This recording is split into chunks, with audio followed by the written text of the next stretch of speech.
오늘 우리 주신 하나님 말씀은 출애굽기 29장 1절부터 9절까지입니다. 제사장 직분에 대한 위임식에 대한 이야기가 나와 있습니다. 29장 1절부터 9절까지 함께 교독하실 때 하나님의 음성을 다 함께 들으실 수 있기를 바랍니다. 제가 먼저 29장 1절을 교독하겠습니다. 너는 그들에게 나를 섬길 제사장 직분을 위임하여 그들로 거룩하게 할 일이 이러하니 곧 젊은 수소 하나와 흠없는 수양 둘을 취하고 무교병과 기름섞인 무과자와 기름난 무교전병을 모두 좋은 가죽가루로 만들고 그것들을 한 광줄에 담고 그것을 광줄에 담은 채 그 송아지와 두 양과 함께 가져오고 너는 아론과 아들을 평안으로 데려다가 물로 씻기고 의복을 가져다가 아론에게 속옷과 에봇 받침 겉옷과 에봇을 입히고 흉패를 달고 에봇에 공고히 잔띠를 띄우고 그 머리에 씌우고 그 위에 석패를 더하고 관유를 가져다가 그 머리에 부어 바르고 그 아들을 데려다가 그들에게 속옷을 입히고 아론과 같이 보십시다. 아론과 그 아들들에게 띠를 띄우며 관을 씌워서 제사장의 직분을 그들에게 맡겨 영원한 규례가 되게 하라. 너는 이같이 아론과 그 아들들에게 위임하여 거룩하게 할지니라. 아멘. 우리가 지금 다니고 있는 이 교회 1517년 루터가 종교개혁을 하면서 캐톨릭으로부터 이제 개신교가 시작되어집니다. 캐톨릭의 교리적이고 윤리적인 부패에 대항하여 95개 조항을 비텐베르그에 있는 성곽교회에다가 붙입니다. 당시 레오 10세와 신성 로마 제국의 황제 찰스 5세가 이 루터의 이런 모습을 보고 지금 네가 하고 있는 모든 일들을 스스로 잘못했다고 인정할 수 없겠느냐라고 묻습니다. 그럴 때 루터는 내가 하나님의 말씀과 양심에 거스르지 않는 이 사실을 내가 포기할 수 없습니다. 그리고 그 유명한 얘기합니다. 하나님, I'm here. 내가 여기 있습니다. 나를 도우소서. 그리고 이 황제와 교회에서 루터를 죽여도 살인죄를 적용하지 않겠다. 아무도 루터를 보호해 주지 않을 때 프레드릭이 있다가 자기의 성곽에다가 루터를 피신시킵니다. 1년 동안 있으면서 당시 성경이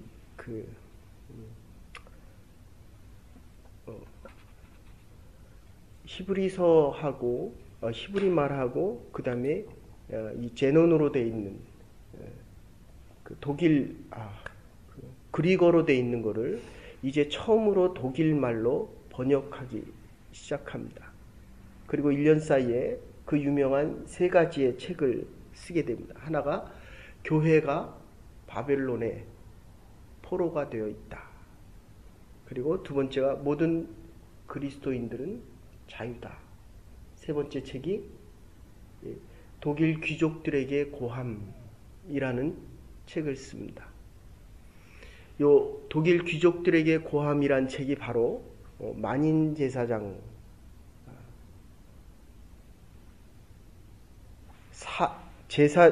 당시에 있었던 캐톨릭에 있었던 사제들만이 제사장이 아니라 평신도들도 모든 성도님들도 하나님 앞에서 제사장의 직분을 감당할 수 있다. 그리고 모든 기독교인들은 하나님 앞에 자유자다. 그리고 로마가 이야기하는 지금도 캐톨릭에서는 7성례를 이야기하는데 우리는 성만찬과 세례만을 인정하는 두 가지의 성례식을 허락하게 됩니다. 우리가 잘 아는 베드로전서 2장 9절에 보시면 오직 너희는 택하신 족속의 왕같은 제사장들이요 거룩한 나라요 그의 소유된 백성이니 이는 너희를 어두운 데서 불러내고 그의 기이한 빛에 들어가게 하신 이의 아름다운 덕을 선전하게 하려 함이니라. 요한계시록 5장 10절에도 저희로 우리 하나님 앞에 나라와 제사장을 삼으셨으니, 그리고 중요한 오늘 바로 앞에 출애굽기 19장의 6절에 나와 있던 내가 너희에게 대하여 제사장 나라가 되며 거룩한 백성이 되게 하리라. 오늘 여러분들이 읽은 본문에도 영어 성경에는 이렇게 나와 있습니다. 델리게이션이란 위임이란 의미를 쓰지 않고 consecration이란 말을 씁니다. 이것은 하나님께서 특별히 택하셔서 권한에 대한 위임을 이야기합니다. 하나님께서 우리에게 주신 이 권한의 가장 중요한 것은 예배를 드릴 수 있게 해주셨다는 겁니다. 우리가 여태까지 본 것은 이 성소와 지성소를 나눠서 지성소 안에, 성소 안에 들어오는 것은 제사장들이고 지성소 안에 들어오는 것은 대제사장이었고 백성들은 문 밖에 있었습니다. 뜰 안에만 있었습니다. 이 중요한 본문의 가장 대표적인 본문이 요거는 찾아보십시다. 스가랴서 9장 16절입니다. 아주 중요한 본문입니다. 우리가 나중에 스가랴서를 하겠지만 9장 16절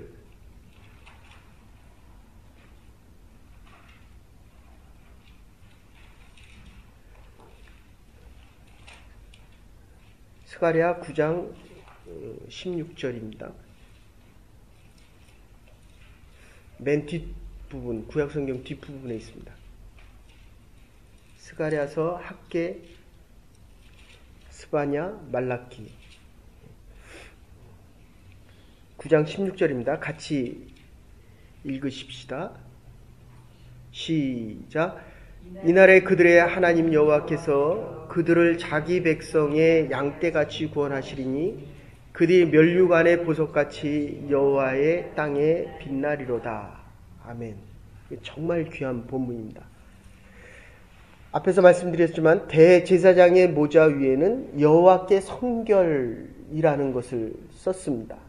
그런데 하나님의 영광스러운 관 위에 우리를 보석같이 여겨 주시겠다는 것입니다.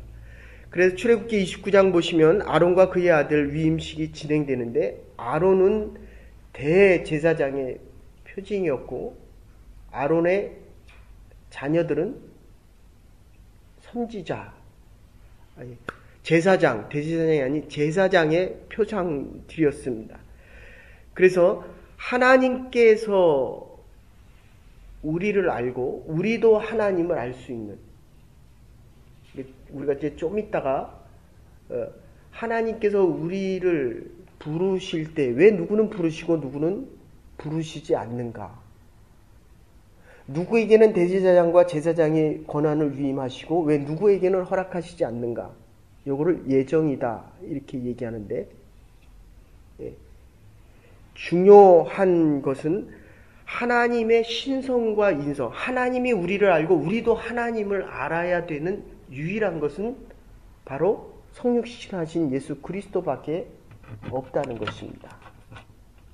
그래서 예수 그리스도만이 우리가 앞에서 얘기한 대로 화목 제사의 대속이 되실 수 있다는 것입니다. 이게 그렇게 단순한 것 같지만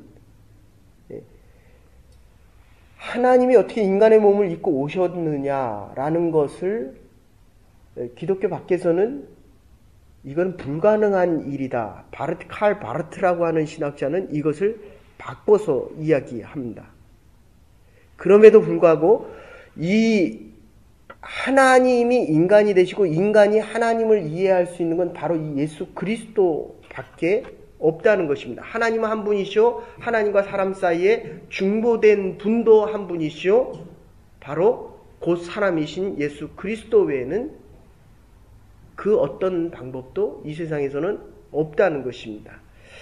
그래서 하나님께서 대제사장과 제사장을 택하신 이유, 여기서 이제 예정설이 나오게 되는데, 하나님의 택하심을 받지 못한 사람들은 거룩한 제사장이 될 수 없다. 우리가 여태까지 얘기했습니다. 그런데 로마서 6장 29절에 30절 보시면 이게 예정설의 아주 중요한 본문입니다.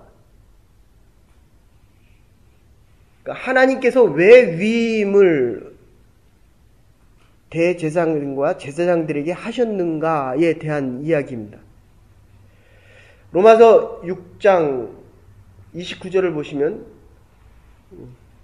8장 29절입니다. 8장 29절을 보시면 하나님이 미리 아신 자들로 또한 그 아들의 형상을 본받게 하기 위하여 미리 정하셨으니 이는 그로 많은 형제 중에 맏아들이 되게 하려 하심이니라. 또 미리 정하신 그를 또한 부르시고 부르신 그들을 또한 의롭다 하시고 의롭다 하신 그들을 또한 영화롭게 하셨느니라. 요한복음 6장 44절에도 나를 보내신 아버지께서 이끌지 않으면 아무도 하나님께 올 자가 없느니라. 여러 번 말씀드리지만 여러분, 이 자리에 나온 건 내 의지로 나왔지만 하나님께서 성령의 인도하심이 없이는 아무도 이곳에 나올 수 없다는 것입니다. 그러니까 신앙이 없는, 하나님을 모르는, 우리 앞에서 얘기했습니다. 이 성막 밖에 있는 일반 백성들은 성뜰 안에, 그것도 두 가지의 성막이 있다고 말씀드렸습니다. 솔로몬의 성곽과 모세의 성곽. 모세의 성곽은 뜰이 없었습니다. 그런데 어쨌든 하나님의 성전 안에 들어오지 못한, 택함받지 못한 백성들이 제일 먼저 하는 얘기가 그겁니다. 이 예정에 대한 반발입니다. 그런데 중요한 것은 이 예정이라는 것이 우리가 보기에는 하나님의 예정이지만 하나님 보시기에는 무한한 은혜와 사랑입니다. 왜냐하면 죄를 지으면 다 죽어야 됩니다. 하나님을 만날 수가 없습니다. 대통령 아무나 만납니까? 대통령이 부른 자들만 만납니다. 아무리 만나고 싶어도 만날 수가 없습니다. 우리가 하나님 앞에 나와 예배드리고 싶어도 하나님의 영광과 의의가 있기 때문에 우리는 보는 그 순간에 죽을 수밖에 없습니다. 여기 들어오는 순간에 우리는 다 죽어야 된다는 겁니다. 근데 자꾸 살아서 나가니까 이 능력이 없습니다. 여기에 들어오면서 우리의 뜻은 다 사라지고 하나님의 뜻만을 분별하고 가지고 나가야 되는데 내 생각과 내 뜻을 하나님 앞에 컨펌을 받고 나가기를 원한, 그래서 우리는 하나님의 뜻대로 살아갈 수가 없는 것입니다. 그래서 하나님께서는 이 예정이라는 것, 하나님께서 부르신 자들이 하나님의 뜻대로 살아갈 수 있다는 것을 알고 계신다는 겁니다.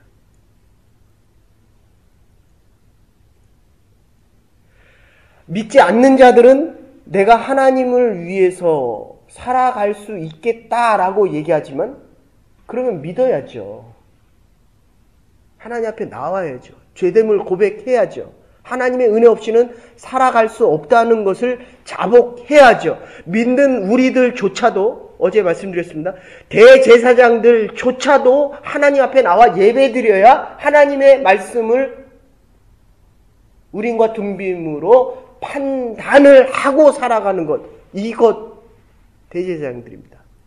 그리고 매일매일 죽어서 방울을 달아서 소리가 나야 나갈 수 있었다라고 말씀드렸습니다. 어쨌든 이 대제사장들, 제사장의 하나님의 이 부르심, 위임이라고 하는 것, 그래서 아합 때는요, 아합이 얼마나 악하게 굴었는지, 특히 이세벨 때문에 이스라엘이 완전히 금송아지 만들어 놓고 이게 하나님이다 라고 하는데도 남은 자들 7천이 있었습니다. 하나님의 사람들입니다. 우리가 더 잘 살잖아요. 제가 국민학교 다닐 때만 해도 도시락을 못 싸오는 버려진 아이들, 부모가 없는 아이들이 있어요. 이제는 그런 정도는 아니잖아요. 그런데도 더 악해져 갑니다. 어쨌든 하나님이 택하신 자들, 제사장의 의미, 하나님의 택하신 자들의 의미가 있습니다. 출애굽기 29장 4절에 보시면 너는 아론과 그 아들들을 회막문으로 데려다가 물로 씻기라. 두 번째 의미는 씻겨진 자들입니다. 스가랴서 13장 1절에 그날의 죄와 더러움을 씻는 셈이 다윗의 족속과 예루살렘의 거민에게 있으리라. 영적인 씻음이 있다고 한다면 예수 그리스도의 피로 씻음이 있습니다. 디도서 3장 5절에는 우리를 구원하시되 우리의 행한 바 의로운 행위로 말미암지 아니하고 그의 긍휼함을 쫓아 중생의 씻음과 성령의 새로움, 이 씻김이 세 가지가 있다는 것입니다. 우리가 하나님 앞에 나와 예배드리려면 반드시 성령의 씻김과 영적인 새로움과 몸의 깨끗함이 있어야 한다는 것입니다. 그래서 에베소서 5장 26절에도 곧 물로 씻어 말씀과 물로 씻으라는 겁니다. 예수님께서 베드로에게 말씀하십니다. 이미 목욕한 자는 발밖에 씻을 필요가 없느니라. 이게 왜 이렇게 중요하냐면 우리가 깨끗하게 하나님 앞에 정결하게 나와야 되지만 사실은 하나님께서 성령을 통해서 우리를 먼저 죄로부터 깨끗하게 해주셨다. 그리고 세 번째는 합당한 의복을 입고 나오라고 얘기합니다. 저도 원래 가운을 입고 예배를 집리했는데 젊은이들이 모이면서 목사님 그 가운 좀 벗으십시오.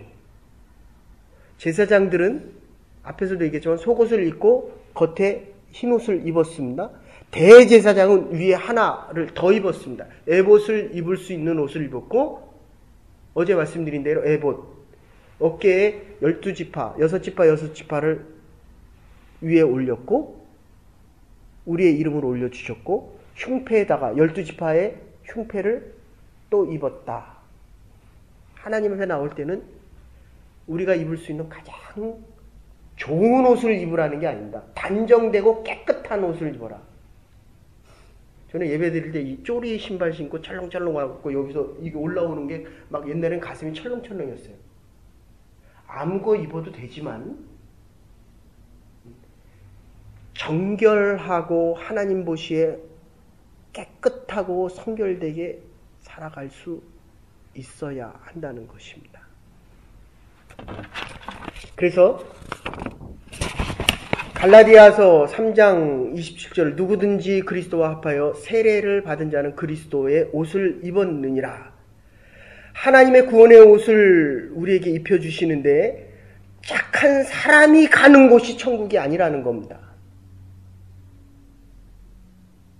구원받은 자가 가는 곳이 천국입니다.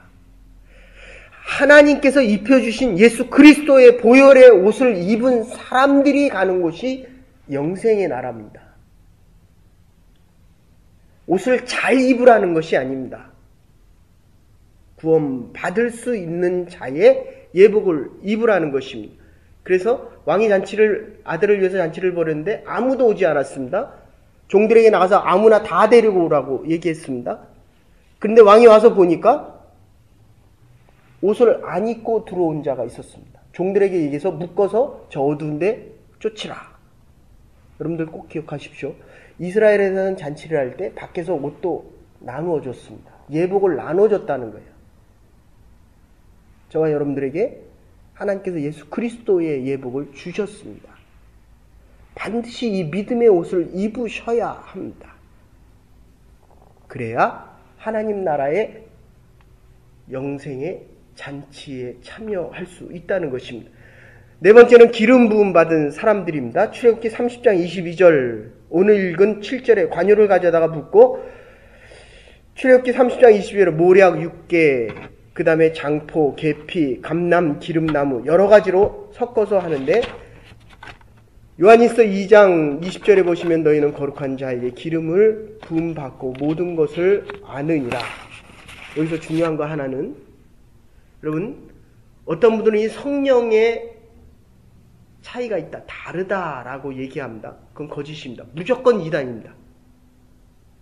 예수 그리스도를 주로 고백하면 제가 고백하는 성령과 여러분의 성령은 같습니까? 다릅니까? 같아야 됩니다. 그런데 이단의 특징들은 내 성령과 네 성령이 다르다는 겁니다. 물론 성령 충만하면 다를 수가 있습니다. 아닙니다. 사람이 다른 겁니다. 성령에 예민해서 성령의 사역과 성령의 역사하심에 우리를 마음껏 내어 드릴 수 있기 때문에 성령께서 우리를 고용하신다는 겁니다.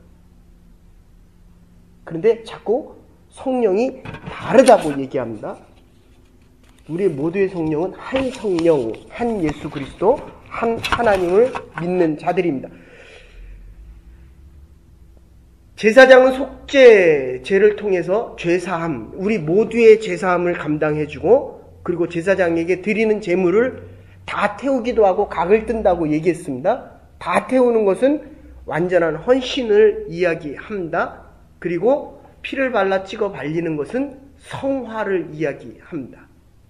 한 번의 대속함을 받았지만 매일매일 깨끗해지지 않으면, 매일매일 성화되지 않으면 하나님 앞에 나아갈 수 없다는 것입니다. 결론적으로 하나님께서 우리를 택하시고 중생의 씻음을 주시고 새 옷을 입히시고 기름 부어 주시고 제사함을 얻게 하셨습니다. 우리는 특권만 생각하지 말고 우리에게 허락하신 의무도 생각해야 합니다. 하나님은 제사장들에게 조속으로 상번제를 드리게 하고 모든 지체를 의의 병기로 드리라고 이야기합니다. 썩어가는 영혼들 수천보다도 의의 병기로 드려지는 한 사람을 원하십니다. 그들이 제사장과 대제사장의 의무를 수행하게 됩니다. 특권받은 사람들은 의무를 수행할 수 있어야 합니다. 우리 모두는 제사장이라는 사실을 깨닫고 하나님 앞에 탁월한 제사장으로 사명을 감당할 수 있는 부름받은 하나님의 사람들이 되어야 할 것입니다. 하나님이 우리를 부르셨습니다. 모든 일들을 감당해 나가는 성별되어지고 하나님의 영광을 위해 살아갈 수 있는 하나님의 제사장의 삶을 살아갈 수 있기를 주의 이름으로 축원합니다. 이제는 괴물이 되신 우리 주 예수 그리스도의 극진하신 은혜와 하나님의 머나신 사랑과 성령의 감동교통하심이 하나님, 내가 하나님 앞에 있나이다. 나를 도우소서. 진리를 말하고 양심을 말하고 하나님의 말씀대로 살아가기로 결단하는 부름받은 주의 백성들과 하나님의 제사장의 직분 위에 이제로부터 영원토록 함께 하시옵기를 축원하옵나이다. 아멘. 오늘도 대제사장의 직분을 감당해 갈 수 있는 제사장의 삶을 살아가는 부름받은 주의 백성들